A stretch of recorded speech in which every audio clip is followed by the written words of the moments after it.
What's up, y'all? I'm Toya from My Froggy Stuff and a long-time Breyer fan. Today, I'm going to share with you some of my favorite Breyer Craft products. There's a variety of Breyer Craft and activity kits. Look, I'm even on the packaging.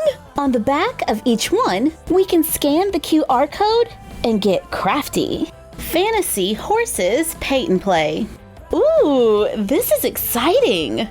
Look at those paint colors. In this kit, we get to paint our very own fantasy horses. We get 4 horses, 1 full, a paintbrush, and 6 paints. On the back of the box, it says, horses come in many different colors. Pick your favorite color to paint your dream horses. We can decorate, play, and display.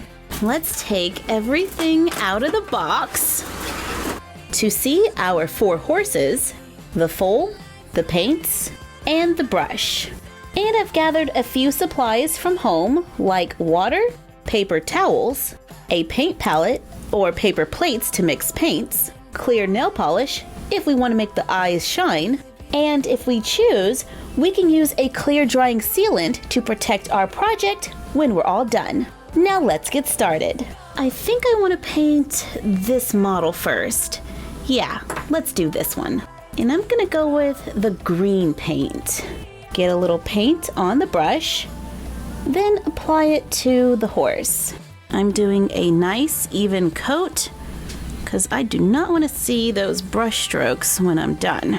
Even though this is a fantasy horse, we can still give it real horse markings like stockings, socks, even dapples. Allow it to dry between coats. I'm gonna add another coat of paint. Now I'm going to paint the mane and tail blue. Then I mix a little bit of green and blue to lightly dry brush the horse and add a little shadow. And I really want that color to get into the creases.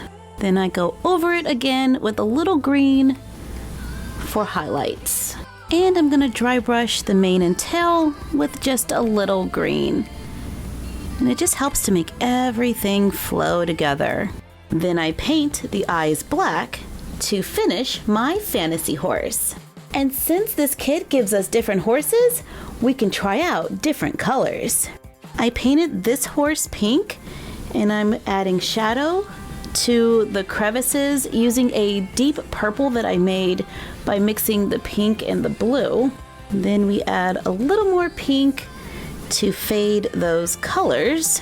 And I'm dry brushing the white tail with a little bit of pink to finish another horse. Let's try painting one black. Then let's dry brush on a little blue, a little pink, and a little purple. Flick a little bit of that purple paint onto the horse to look like stars. And if you're gonna use a splattering technique, you might want to make sure you have an extra brush to make a galaxy horse. So I made a couple of gradient colored horses and a galaxy horse. We can always take it a step further and add more detail to our horses. I'm taking a piece of tulle and I'm gonna lay it on the horse, take a little metallic paint, tap the paint over the tulle, trying not to move it, to add a few scales to our horse. Use white paint to make a few stars on our galaxy horse for a little extra fun. And we can glue a magnet to the back of the horse to turn our fantasy horses into magnets. However you choose to decorate your fantasy horses, be sure to have fun and get creative. To learn more about Breyer and the real horses who inspire us, visit the Breyer website at www.breyerhorses.com. And we will see you next time.